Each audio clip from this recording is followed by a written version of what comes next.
Yes. Okay, well, ladies and gentlemen, good evening. Thank you so much for joining me.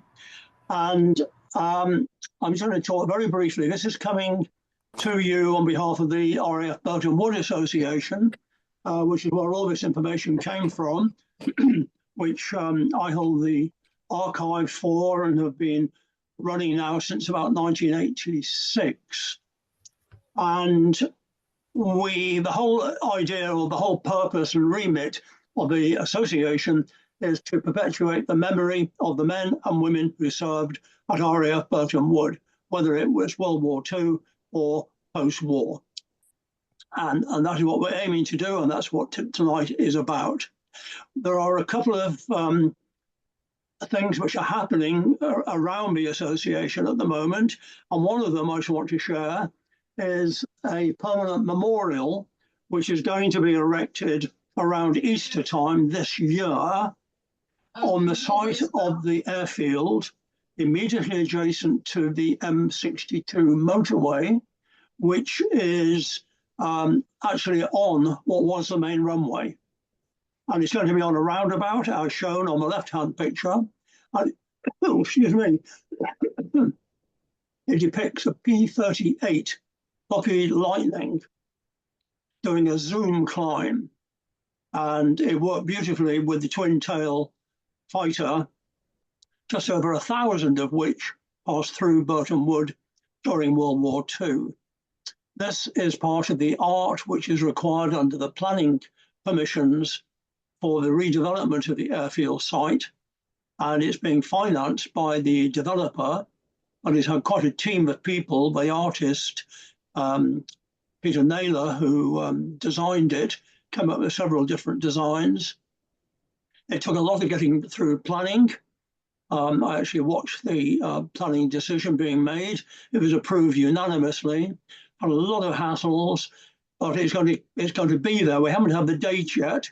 We're hoping that Brian Lobdell, who is with us tonight, speaking from America, will be coming to open it as the last US Army commander.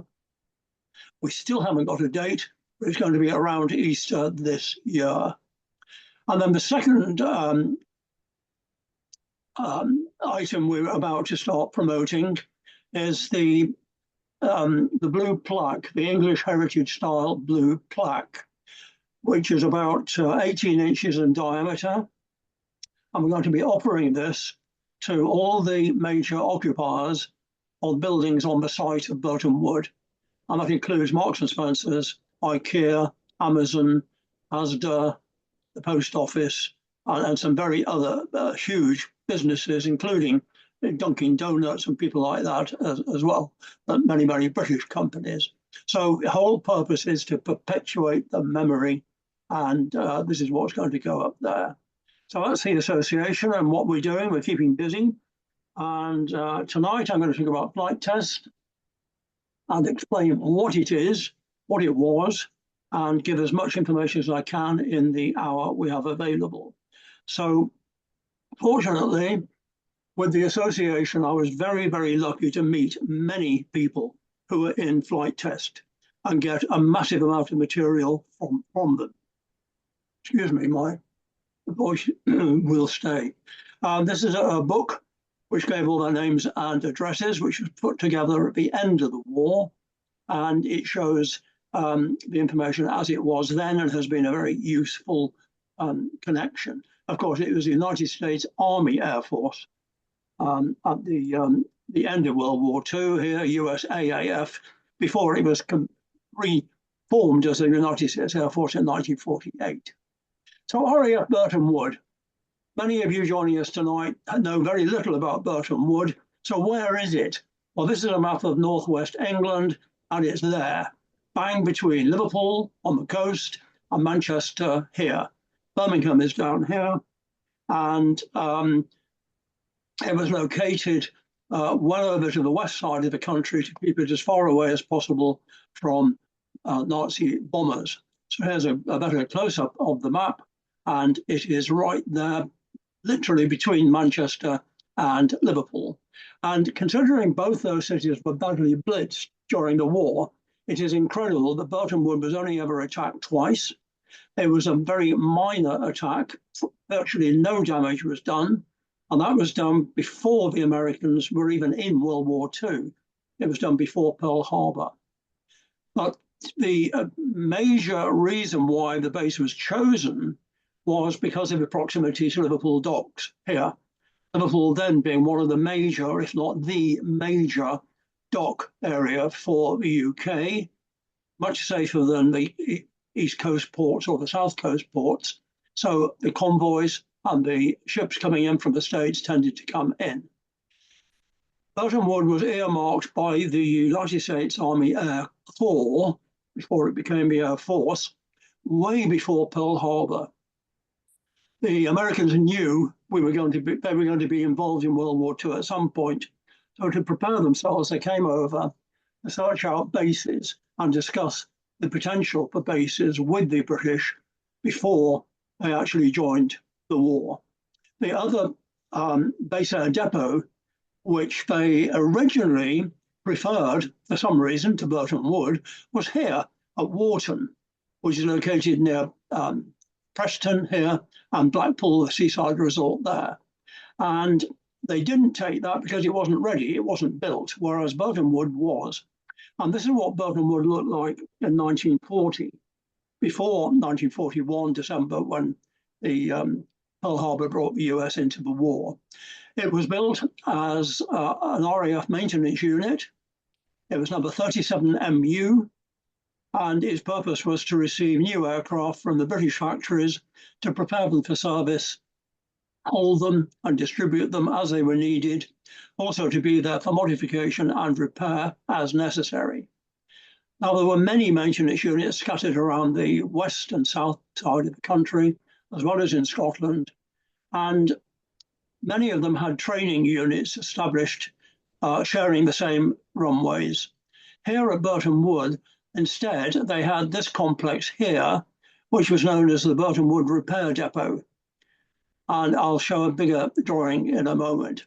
It started off life with two cross runways, short runways, long enough for the aircraft in use at the beginning of the war, but they were light aircraft in comparison to the bombers which were to come in the form of the British bombers and the American bombers. So by the end of the war, after a huge American occupation, this is what it looked like. Slightly different orientation. We didn't physically move the buildings, but a new runway, a third runway was extended, and housing areas were built around the entire site. So this is how it appeared in 1940. The runways were short. This runway was very, very close to the built-up area around what we call tech site. And in fact, it was relocated and moved over to the right at the bottom end down here. It had some dispersal areas. When the RAF people first arrived, there was no accommodation for them, or hardly any, and they lived in billets in civilian houses in the surrounding area. By the time we get to the end of World War II, the third runway had been constructed just before the Americans arrived. So it was already there, 6,000 feet long, 2,000 yards. Many living sites were constructed. Site 3 here, 4 and 5 out here, Site 2 here, and different named sites here, and an RAF site just there. Number 1 site was there. You consider that's a mile long, so it gives you an idea of the size of the base. It was huge, and we claim it was the world's or the largest American air base in Europe during World War II, in terms of numbers and in terms of the work which was undertaken there. This is what it looked like from the air. The east-west runway, which was 0927, runs here, which is now where the motorway is, and the belt of lightning will be constructed approximately here, in that spot there. We've got different sites being spread around to make them as difficult as possible a target. So we had Tech Site, which was the main headquarters here. Mary Ann Site was here with 3 hangars. We had A Site over there, E Site here, and G Site just off the picture. The Mary Ann BRD site, the factory site, was off the picture down to the right totally. So we're talking now, I've talked separately about the British occupation, the RAF occupation. It was occupied by the Americans from early 1942. First Americans arrived in June, only 6 months after the US joined World War II. And it was controlled by Air Service Command rather than the 8th Air Force, although it supplied aircraft to the 8th and the 9th Air Forces, and to a lesser extent the 12th and the 15th Air Forces as well. But the major air force in Britain, which occupied the country with bombers, fighters, as well as troop aircraft and training aircraft, was the 8th Air Force. And the 9th Air Force was formed, which was to be the occupation air force once that the Allies had occupied Europe after D-Day.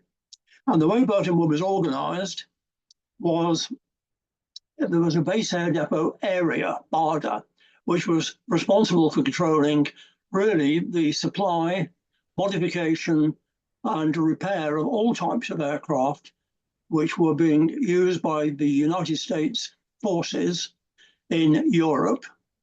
And that was subdivided into base air depot number 1 at Burtonwood. Later, number 2 was opened once it was finished and ready for occupation. And number 3, Langford Lodge in Northern Ireland, which for the first part of its life was managed by Lockheed Overseas Limited, the aircraft company, and it was mostly civilian manned. Base air depot area was formed at Southport in the Palace Hotel at Birkdale, and then moved across to Burtonwood. So Burtonwood was the home of base air depot area and BAD-1, and basically BARDA controlled these other 2 and many, many other substations. But I won't go into those tonight, that's a different talk. So the aircraft started to flow in, and Burtonwood was really busy building up, getting ready for the influx of American aircraft, which were going to come by both sea and by air. The smaller aircraft, such as the Lightning, the P-38 Lightning, could not fly across the Atlantic. It could, but it would be hopping from Newfoundland to Greenland, from Greenland to Iceland, from Iceland possibly to the Faroes. It was too fraught with problems. The range was too short. So it came as deck cargo, as all the smaller aircraft did. So here on this tanker, we've got some P-38s lined on the ship, which have been brought across. They were coated in cosmoline, which was a rubber solution. The propellers were removed, the wingtips were removed, and in the case of this aircraft, the tail was removed. And most of them went to Liverpool Airport, which was also being used by Lockheed Overseas Limited, and they assembled the aircraft there and then flew them across to Burtonwood. Some were assembled at Burtonwood, such as these on BRD site, and this is how they looked after being stripped of the cosmoline. They had the outer wings removed so that they could be accommodated on ships, part of the tail removed, the props removed, and they were all put back on at Burtonwood, so they looked like this. And then they were taken into the hangars, not by flight test, but by the engineers and the mechanics there, who would check them over, make any modifications which were needed, and often there were modifications. Maybe they needed painting, maybe they needed additional armor plating, fixing. There were thousands and thousands of modification kits manufactured at Burtonwood and applied to these aircraft as they came in, new and as they came in for modification or repair. They came into Liverpool or they came into Birkenhead docks, and some also came into Glasgow docks. Here we have a Vengeance, Vulture Vengeance, which has got RAF roundels on it. So it's coming across the Atlantic, but it's coming in for the RAF. It's at Liverpool docks and it's going across to Speke to be properly assembled. The very small aircraft, such as this L4, will come totally in a crate and be reassembled at Burtonwood, and here it is being reassembled. The fighters really started to roll in, as did the bombers. And here we have two views of P-47 Thunderbolts down at the pier head, the right-hand one in front of the Livy building, and the left-hand one with the overhead railway showing alongside. And they had been taken off the ships, put onto these transports, and some of them were even towed on their own undercarriages. And there was a specific route which went from the dock area to Liverpool Airport, and it had been cleared of things like lampposts, overhead lights, street signs, and any obstruction which might obstruct the aircraft. So they were towed by trucks, as you can see. They had a police escort, and they always created quite a lot of interest from the local population. They arrived in large numbers at Burton Wood, where they were put through the hangars to make sure everything worked properly, and then they were made available to flight test them before they went out to the operational units. P-51 Mustangs, once Wharton got online, it tended to become a specialist station on the P-51 and the B-24, but many came through Burton Wood. And here we have one at the bottom of Water Street.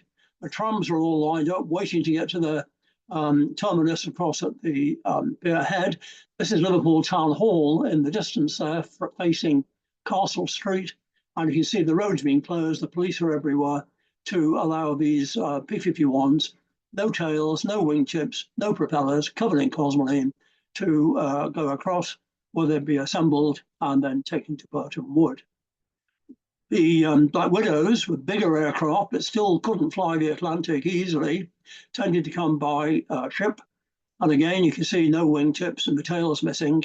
And they were towed on their own undercarriage. And the building in the background on the left there is the Livy building. And this is the Pierhead railway station on the overhead. And a number of these very sinister Black Widow aircraft came through. Even things like Hudsons came in as deck cargo. Obviously, the one on the left there is destined for the RAF. And at the bottom there, they've been deposited on the side of the dock, waiting to be transported across to Lockheed at Speke, and then across to Burton Wood to be checked and flown out. C-46s, C-47s, they could fly over. They were reasonably long range, and they would still hop, of course. They couldn't fly direct, but they would do the northern route, which took them from Newfoundland up to Greenland, Iceland, and across to Scotland, and eventually down to Burton Wood. The Marauder, most of the Marauder, the B-26, flew over, but some of them came as deck cargo as well. Many of these passed through Burton Wood. All these photographs are taken, like this one, at Burton Wood. I'll try and differentiate if any are not taken there. Then, of course, the heavies, the large four-engine bombers, they flew across. And the B-24, like this, started off coming into Burton Wood, and many came in for modification and repair. And initially, they all came in before Wharton was online, and then they were diverted up to Wharton, and the ferry crews would fly them into Wharton, where they were prepared for service there. Also, the C-87, the civilian or the cargo version of the Liberator, passed through as well. You can see the gun turrets had been taken off, and these were used for carrying cargo and air crews, passengers, anything, because we didn't really have, except for the C-46s and 7s, proper cargo aircraft. And then finally, but by no means least, this one's actually taken at Langford Lodge, but the B-17s could fly across. Many came across already in their squadrons. The crews would learn to fly them in the States, and they would fly them across to Britain, and they would fly them directly to the operational bases. But a huge number, and I'll show you the numbers later, but 1/3 of every B-17, or 1/3 of all B-17s which were built, passed through Burton Wood at one time during their lifespan. And at Burton Wood, they were put into the hangars. They were checked over totally, as you can see here, before they were passed across to flight test. So I'm now going to introduce you to flight test. And here is flight test. There's a group photograph of them. All these guys were responsible for ferrying, for testing the aircraft which had been flown into Burtonwood or brought in by road, which had passed through the hangars for whatever purpose, and they were then handed over to flight test. And the guys were predominantly engineers. They were obviously air crew, which I'll home in on, but all these guys here, with the odd pilot hidden somewhere, were engineers, and their job was to check the aircraft. One would be an engine fitter, one would be radio, one would be airframes, another one would be weapons, armament. They would check the aircraft completely. On a B-17, when they did a test hop, which would be anything between 5 and 15 minutes, that's all, to give the pilot a chance to test every single part of that aircraft. They would also fly some of the ground crew with them. And all these ground crew flew many, many hours in any aircraft which had a spare seat. So obviously they couldn't in the fighters, but in the two-seater aircraft and larger, they formed part of the test crew. On this picture, there is one lady, and she's right there in the center. And her name was Helen Benelli, very Italian name. Helen was a member of our association, and she came to the very first reunion, which was held in 1988, and we were based in Chester. Part of the tour was to go to the Burtonwood Brewery, which we had to go to because it was Burtonwood, and why not go to a brewery? And she arrived a bit late to the entire event. And she came up to me and she said, "Are you Aldon Ferguson?" And I said, "Yes." She grabbed a handbag and she hit me with it. And she said, "Take that." And she hit me again with it. And she said, "Take that." And I reared back and said, "Well, Helen, you know, what's going on?" And she said, "I read your book twice, and you didn't mention the women. All you mentioned were the men at Burtonwood. Take this," and hit me again. So I learned from her way back in 1988 that we must never forget the ladies. And she was a very fiery lady. She was a lot of fun. Got to know her and her husband very, very well. Sadly, not with us anymore. But Helen, you're a lovely girl, and I accept the threat, if you like. So here we are at Burtonwood again, and the location where test flight operated from was here on Tech Site. So it was very central, and we operated from Hangar J, which is the hangar it's pointing to, and the buildings which were immediately adjacent. I'll just make one point. When the airfield only had the 2 runways, this one here has now been relocated. It used to go from up here down to a point about here. So it's been rebuilt. And so we just had those 2 cross runways. The control tower was there. But when they extended the runway, you could not see from the original control tower the end of the runway. So they built a new control tower here in front of Tech Site, where from that position you could see any part of the airfield. So flight test operated there. The aircraft were being maintained, overhauled, repaired, prepared for flight here on Marianne site, some of them here on BRD site, and on A site, and some on E site as well. Not so much down here, which is more for storage. And looking from Hangar J, looking north up that arrow, the view looked like this. There's the control tower, the cameraman sitting on the roof of the hangar, and flight test operated from this building here and this one here. And another group of guys called Alert and Services operated out of this one. This one we call the SAD Shack. For some reason, flight test always called it the SAD Shack, SADSHACK. And so they work very, very closely with air traffic. You can see some B-17s in the background there. You can see also a whole stack of tankers here. And that was the Alert and Services crew in this building to refuel aircraft and to look after visiting aircraft. And we also assisted flight test with their work. Flight test was commanded by a real character. It was Colonel Dewey Ott, Walter Wesley Ott. And this is him here. He started as a captain and was very quickly promoted to major. He ran flight tests throughout the entire war, but his cousin was a brigadier general, Isaac Ott, or Ike Ott, and this is him here. And he was the commander of BADA, B-A-D-A, base depot area, which commanded all the maintenance and supply and support bases. Being cousins, they actually got on extremely well together, and they did an awful lot of work together, to the extent that Dewey became our first president when we formed the association in 1957. Sadly, by then, Ike had passed away. But Dewey could pass me a massive amount of information, and he knew exactly what was going on because he was so friendly with the commanding officer.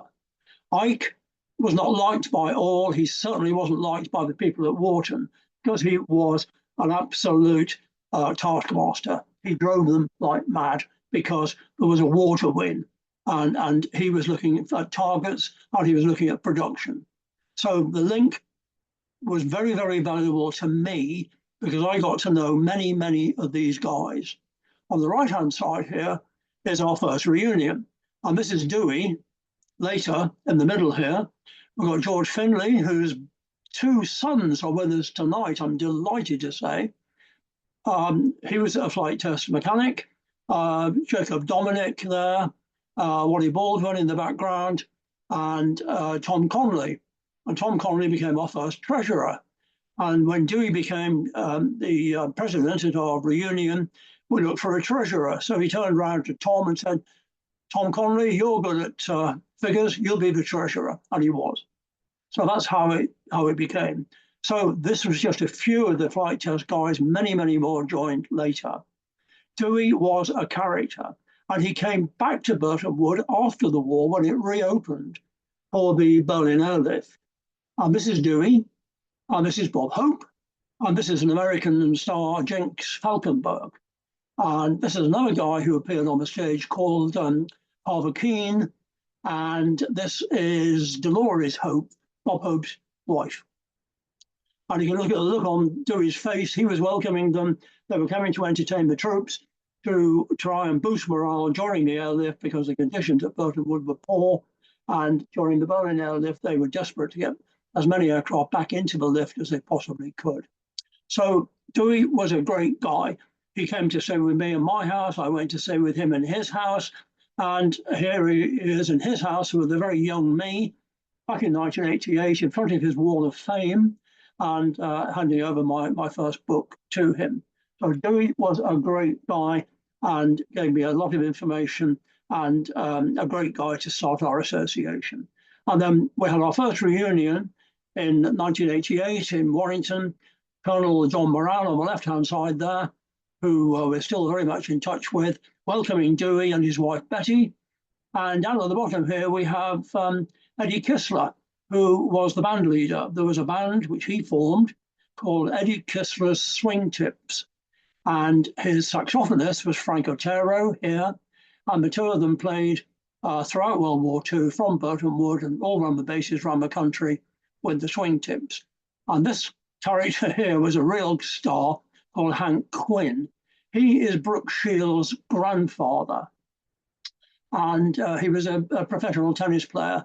And he spent most of his reunion in a pith helmet. So that was quite an event. 1988 was when a lot of the demolition took place. So here we got Dewey with George Finley and with Frank and Eddie with the tower in the background. It had just been demolished a few weeks earlier, sadly. So those are the lead guys. And this is how they were dressed during World War II. They loved to take photographs. Unfortunately, many of them passed the photographs to me. Quality, as you can see, is a bit suspect in some cases, but they took a load of photographs, and some of the guys were brilliant at capturing them, giving me all the names of all the guys, and that has proved to be absolutely so useful. Here they are in front of one of the huts which they lived in. They loved to have the photographs taken. They lived in a bit of chaos. Barrack 7 on Tinker Hall site, which was right by Hangar J. They had 2 or 3 buildings like this, and you can see they got 2 and 3 story bunks. It was really mass living, but they worked as a team. Because they were working shifts, you get one shift in one of the huts, different shift in another hut, so they weren't disturbing each other when they were changing from the shifts. Not all was spread out. It was huge, and the only way to get around was by bike. So outside the hut was a whole stack of bikes, so they could get around the base. And it was full of aeroplanes. I know many of you tonight want to see a lot of aircraft. So here we have B-17s waiting to be taken through the hangars. These are new aircraft sitting on the ground, waiting to be taken into the hangars to be sorted out and then given to flight test. Some of the members, Don Kenyon, he arrived at one of our reunions. He hadn't booked in. I don't think this guy had any money at all. I think he slept in his car. He had boxes of photographs. We had no means of scanning them. It was pre the days that we had mobile scanners. So I had to take his photographs to a copy shop, put them onto a photocopier in bulk, and then turn them all over because he captured the back of every single one. And I ended up with a beautiful selection of photographs, but they were photocopies. He wouldn't let me have the originals. Sadly, Don, like all the others, has gone. This is one of the last photographs of him on the right. But his family got in touch, and they allowed me to have a lot of his photographs. And the ones they wanted to keep, they scanned. And so a lot of the photographs you see tonight came from him. Another one of the engineers was Bob Madrell. Bob Madrell was again one of our presidents of the association, the American side of the association. On the left, he's there in his flying jacket with Bob written on it. That's when he was actually on flight test. The right-hand picture is taken at one of our reunions. Bob was a lovely guy. Sadly, he passed away a long time ago. But his son, Bob Jr., has or had all his albums. And what I didn't realize was that Bob had 5 photo albums. Again, every single one annotated. And at the reunion, which we had, our last American reunion in Las Vegas, back in October this last year, I received 5 photo albums packed full of World War II photographs. To me, it was like Christmas.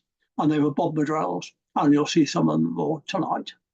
And having David and Keith Finley with us, this is their dad, George, with a group of the guys, taking a break, as they were very welcome to do. But they worked together as a great team of guys. And when they got those guys together at the reunions, it was great fun, especially in the bar, because they obviously all like to drink, and I was very, very happy to join them. So a few numbers. So we're taking 1 month here, and this is April 1944. And it's showing arrivals each week, week ending the 7th, 14th, 21st, 28th. Those aircraft going through the hangar, those ready for delivery, but with flight test, and the ones which had actually been sent, gone away. So we're looking at the number of aircraft flowing through Burtonwood per week. So if we look at the 7th, or the week ending the 7th of April, 65 aircraft arrived, 66 went through the repair hangars, 69 went to flight test for delivery, and I think that says 89 were actually delivered. The numbers are going to vary because obviously there are a lot of aircraft there already. And then the numbers grew. If you look at it, on the last week of the month, 183 arrivals, including 46 B-17s and 106 B-24s, all came in the 1 week. And the same week, 160 aircraft were delivered out. One of the projects here is back to the States. And even by April 1944, we had war-weary aircraft, and a certain number of them were sent back to the States to be repurposed, some of them to be made ready to go out into the Japanese and the Pacific War. Keeping tabs on these aircraft was such a difficult task. So the guys in flight tests had to know where the aircraft were, what they were, when they were going to be ready. And so this board here, or these two boards here, are the aircraft ready for delivery, which are aircraft that have passed through the tests. And this board here, which goes on to the right of the picture, is the aircraft which are available for test. So these guys would receive them from the hangars, they would post them up there, and then it was down to the flight test crews and the pilots to get each aircraft, get it together, get it checked out, and get the flight test done. So it could go onto this board and they would be flown out by ferry pilots. It was a very slick machine, but it took a while to get it to work smoothly. Pilots, they had dedicated pilots. Besides Dewey, who did a lot of flying himself, there were these individuals. Bugs Meyer here on the left, poor photograph, sorry. If you bear in mind, all these photographs are now 80 years old or very close to it. And he's with Major Cassoni, who was the ATCO, the Senior Air Traffic Control Officer. And they worked very closely with air traffic, obviously. They were located alongside. They needed lots of slots for takeoff and landing. And they worked as guys together a lot. Another of the pilots was Ted Nolan. Here in front of one, I'm going to show quite a few more with nose art. This aircraft it was one of the last aircraft to leave Burtonwood, championed the ETO, European Theatre of Operations. And it took a very devious route back. They flew it down Africa, and they flew it across to the Azores, and then into Central America, and eventually back up into the States, where sadly it was eventually scrapped. Now, Dewey, who was such a good friend, very sadly passed away in October 1966, but left a great legacy, including things like his logbook. And the American logbook's very different to British logbooks. Don't give anything like as much information. So here we've got 1943, we've got the 20th on the top line, and he's showing a date, he's showing B-17, and he's giving some times. What is more difficult to read, or not, I'm sorry, it's not that easy anyhow. It looks like he only flew one aircraft on the 20th. On the right-hand side here, he's put 3 times B-17. He flew 3 B-17 test flights that day. 2 days later, which is this marking here, he flew 4 B-17s, 4 test flights. So I had to do the complete ground check. I had to get it checked out by all the ground engineers. I obviously had to run the engines up, check all the control surfaces, then do the flight test, and then come back. And they would all fly all different types of aircraft. They were not allocated a particular type. He would get out of a B-17 and climb into a P-47. Further down here is 3 B-17s. Further down again is 2. And then another one is a flight in a B-17, but it says Billy and Ike to Bovington. Billy is Billy Arnold, who was Colonel Billy Arnold, who was the chief of maintenance, pre-war Indianapolis motor race champion, and quite a character. And he was like the third in the little trio of villains between Dewey, himself, and Ike Ott. And the other passenger is Ike Ott himself, the big boss, and Dewey was flying them down to Bovington. What for, I'm not quite sure, but it's listed there. So they spent a day down there overnight and came back. So it's typical of a logbook flown by any one of those pilots who were allocated permanently to flight tests for the wartime period. And the aircraft just poured in. These are new P-47s. These are obviously the bubble canopy versions, which superseded the next ones you're going to see. It was embarrassing when they had so many parked out on the airfield, because they wanted to get these into the hangars, through the hangars, out to flight test, and get them to the operational squadrons as fast as they could. And they did move them pretty quickly. This is the high back version, if you like, with the totally different shaped canopy. So if you look at this with like a shoulder, it's still a P-47, and that's a P-47 as well. So it shows the difference. This one's got invasion stripes on.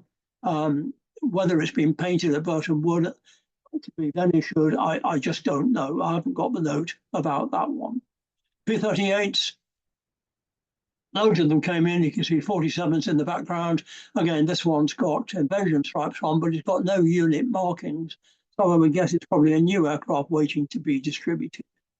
P-61s are Black Widows. Here they are outside Hangar J, together with a mix of things, including a B-26 Marauder there. And looking across the airfield, there's a B-17 just visible there. Marauders, they were night fighters, painted black. Black Widows, painted black night fighters, formidable aircraft. And they look more like this on the flight line, with all sorts of other aircraft lined there as well, painted black, and you can see silver B-17 beyond it. B-24s, as I say, the figures which I'm going to show at the end, sorry, that's not a B-24, it's a B-26, that's a Marauder with an L5 in the foreground, again with invasion stripes, and that's the control tower, which was the tower in use all this period of time.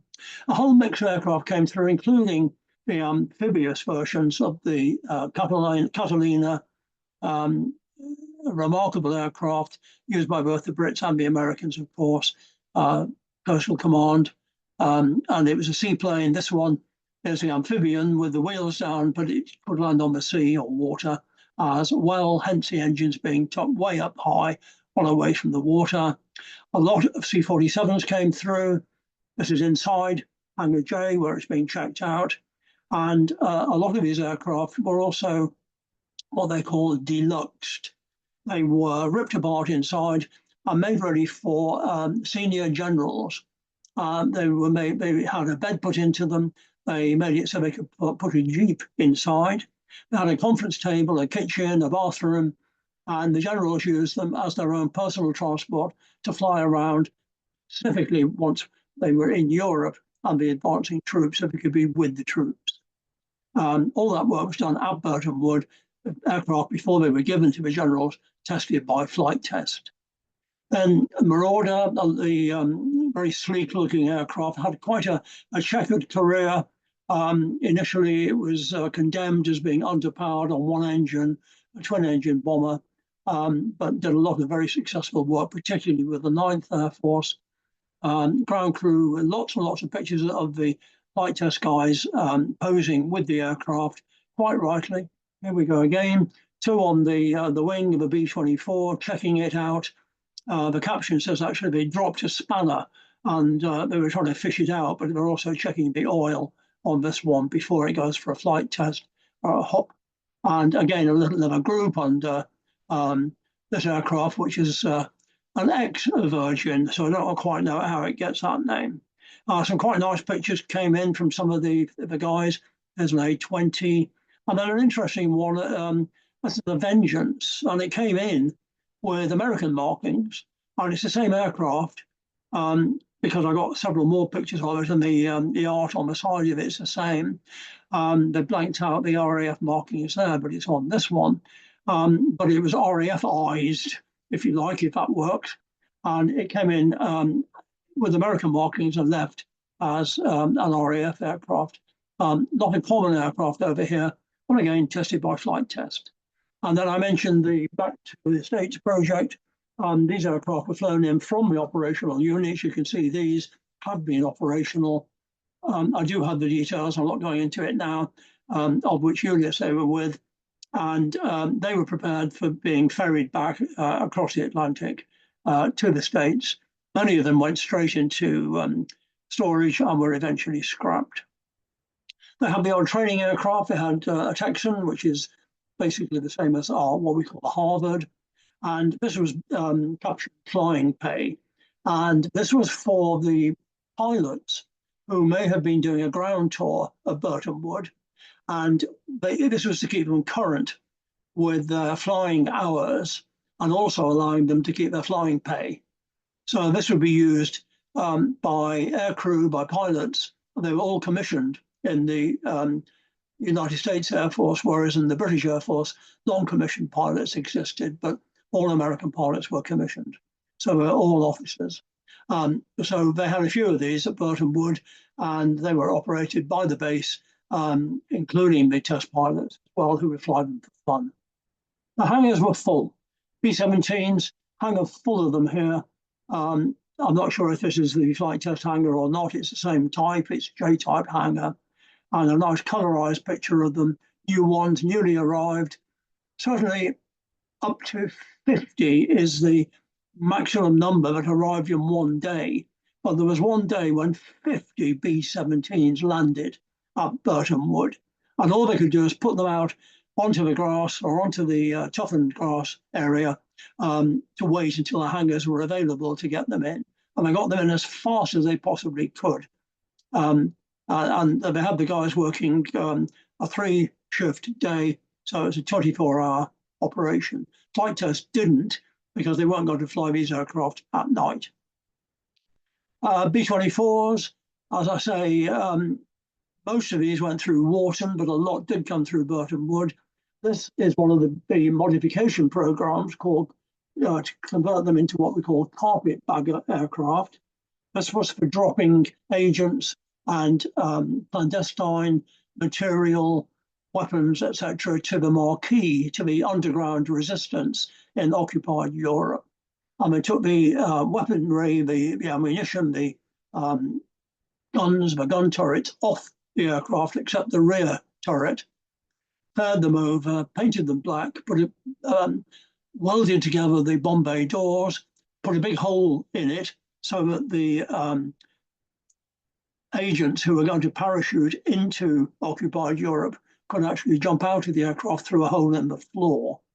And the project was given maximum priority. They actually were doing this project over a Christmas period, and they were given absolute priority in the hangars to get these aircraft out of the carpetbagger squadrons. They did a lot of good work. Dispersals. Some of those dispersals had little Robin hangars. This is one here.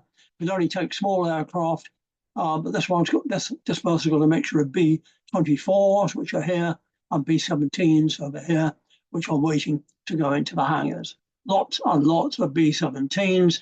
Site 1, living site in the background. Must have been one hell of a sight to see it all. Here they are on the dispersal. Here's a nice coloured picture of the same dispersal. Really, they shouldn't have been there. They were a wonderful target. They were never attacked. And I would get quite upset seeing all these aircraft out there. He wanted them in the hangars, and the squadrons wanted. In the end, towards once we got into 1945, the supply of aircraft was way outweighing the wastage, the aircraft being destroyed and lost.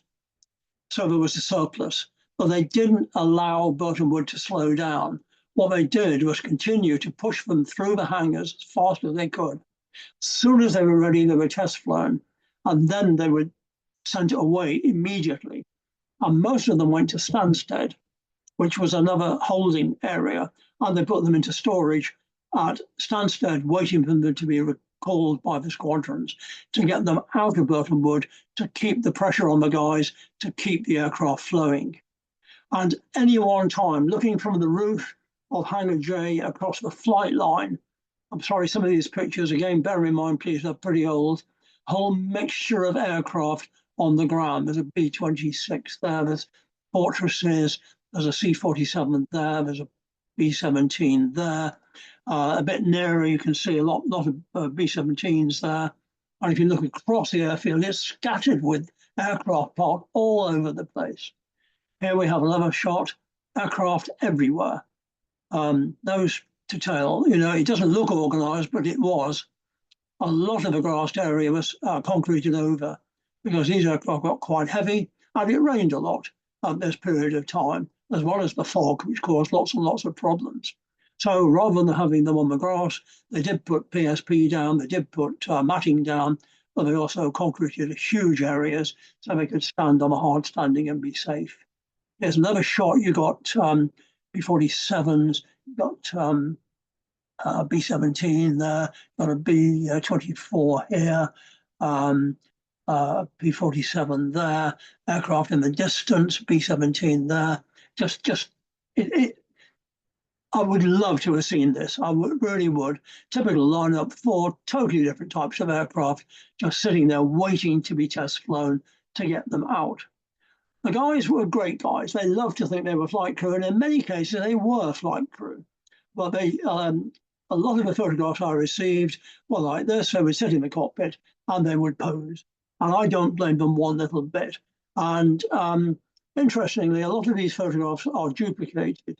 And Bob Madrell had them in his album, Ron Kenyon had them in his album, and other guys had them in their albums. And also some of the air traffickers had some of these photographs also in their albums too. Just shows how closely they were together.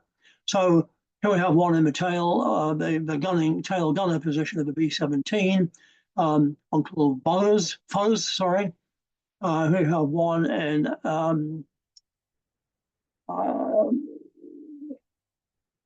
yes, here we have one in, looks like a P-51. Another one here, and a P-47. Some great pictures. This one's called Red Dog. Pity it's not in colour, but it's not. This is a B-26 Marauder. And this one's a Pregnant Pelican, again, a B-26 Marauder. There are hundreds more of these with the ground crew. In fact, this one's a pilot, but with the ground crew in these aircraft. Absolutely fascinating to me. Accidents. Well, of course, so much happening on a place like this. There are bound to be accidents, not just flight test, but aircraft being delivered, visiting aircraft, etc. And here we've got, in fact, a P-61. And what happened here was, again, thankfully, it was annotated. You can see the nose of the aircraft here between the cranes as they're lifting it back up. The pilot was overzealous on takeoff, and he was herring down the runway, selected undercarriage up, but the aircraft wasn't airborne, and he just settled down onto the runway. Props were smashed, and it was like a belly landing. And it was lifted up, it was repaired, it was test flown, and it went out to the unit. Here we have a B-24 run off the end of the runway. Nose wheel collapsed, so it's being lifted back up, and it's going to be repaired and taken back. And that would have flown out in the end, as virtually all of them did. Here we have a Lancaster, a visiting RAF Lancaster, and somehow it has taken the top off this P-47. Bit of a messy do. Don't quite know how that happened. And then P-51, a Mustang here, probably braked too hard, and those down, and you can see there's probably been turning because the prop blades have broken off. The engine was obviously turning when he hit the deck. So the engine would have been shock loaded. It would have been brought back onto its tail, the engine replaced, checked over, test flown, back off to the squadron. This one obviously is a veteran. It could have happened on delivery. It's got a date on it. It's the 13th of March, 1944. Here's another nasty, where a B-17s hit a U-76 or a 78. Here was an Aerocobra. Several of these came through Burtonwood as well.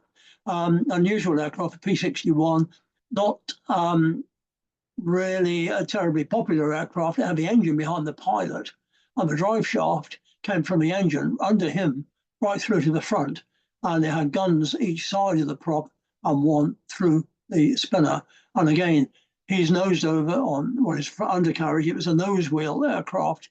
The nose wheels obviously collapsed for some reason, and the engine hit the ground and did that damage. And here we have a more serious one, a forced landing of a P-47, where that aircraft looks like it's written off to me. The wings being ripped off, the engines being ripped off the fuselage, and it's a bit of a mess. There is a date on it. Yet another one, I just hope the driver wasn't in that Jeep because they're left-hand drive, but clearly the propeller was running and it was the P-47 that ran into that Jeep and must have made quite a mess of it.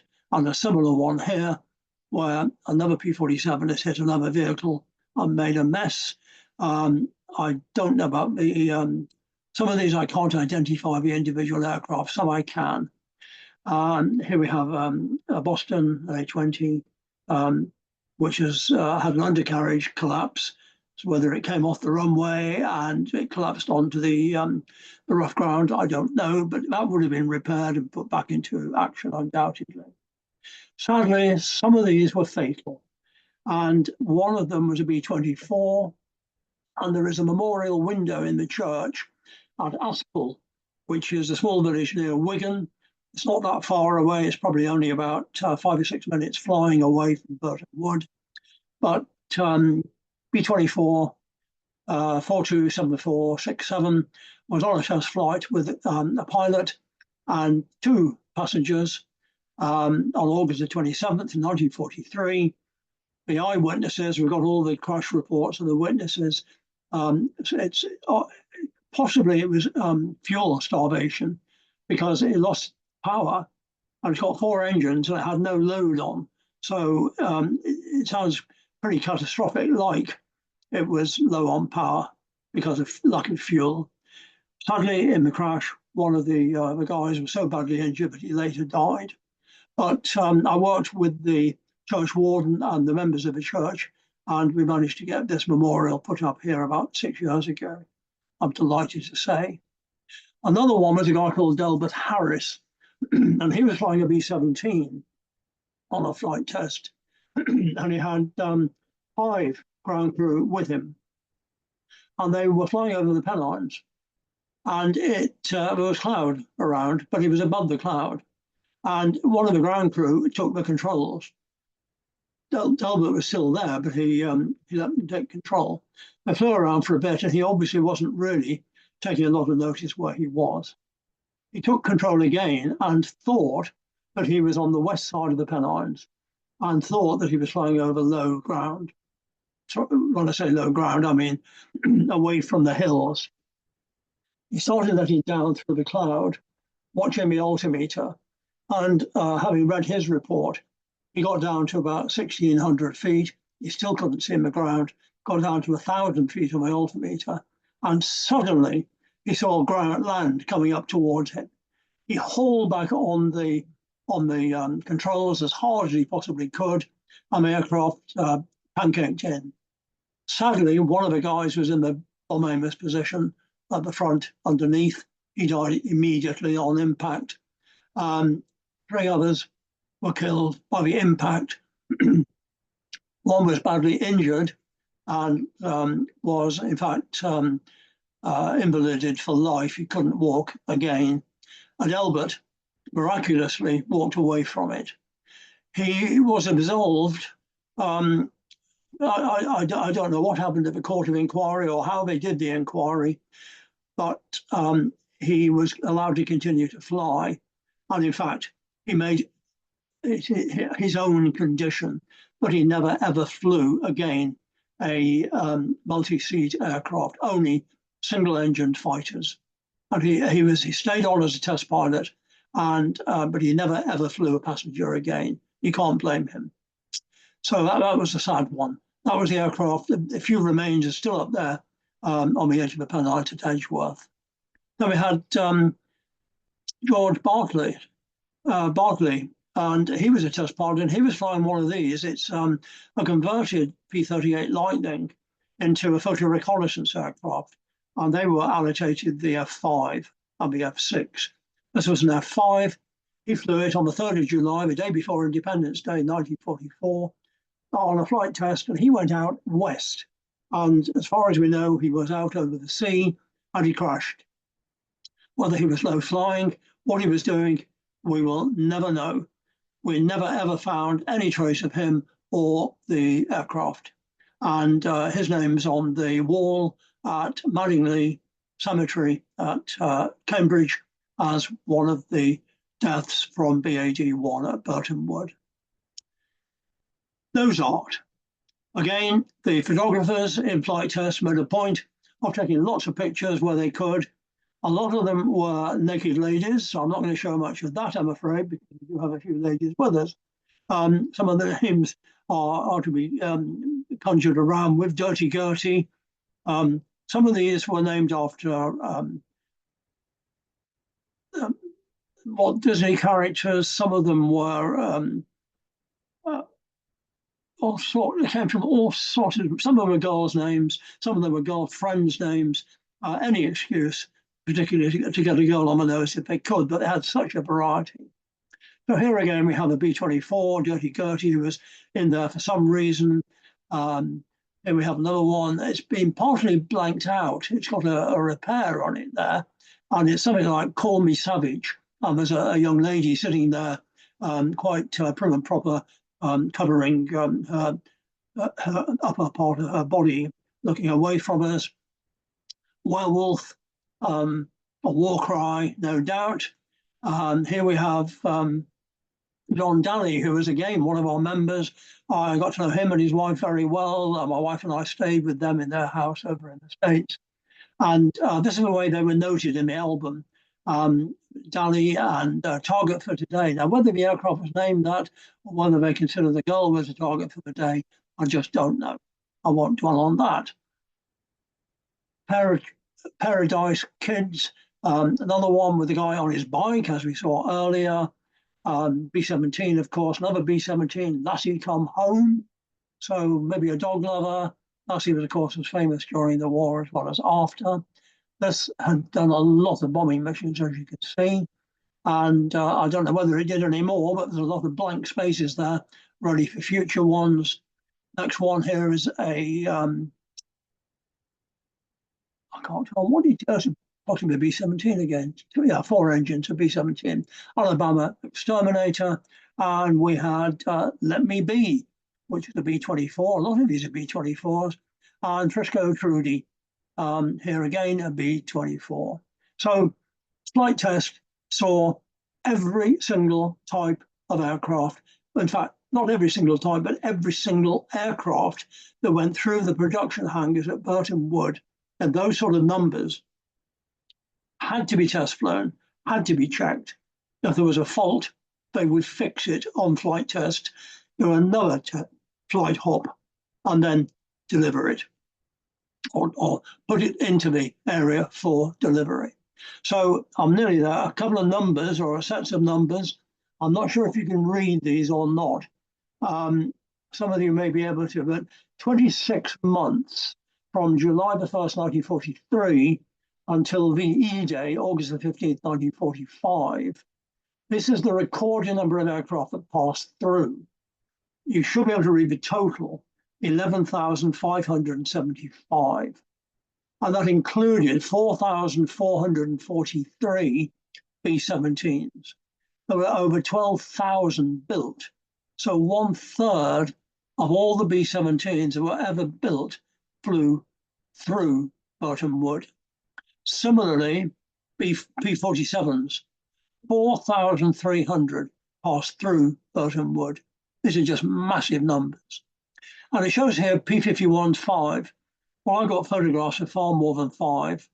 So these numbers only go from the 2 dates, and they were operating before July 43, and certainly they were, because Burtonwood was the last base to close, the last American base to close, and it stayed open right through till June 1946. So massive, massive numbers of aircraft. You'll see down here Mosquito. They converted RAF Mosquitoes into photo reconnaissance Mosquitoes and painted them in American colors and sent them down to Mount Farm in Oxfordshire, not far from where I live now.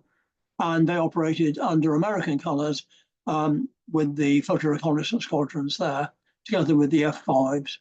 And again, it shows P38's 1004, the Lightning, which is what our bolt of lightning is named after. 1004, it doesn't say whether it includes the BL5s or not, the ones which were photo reconnaissance conversions.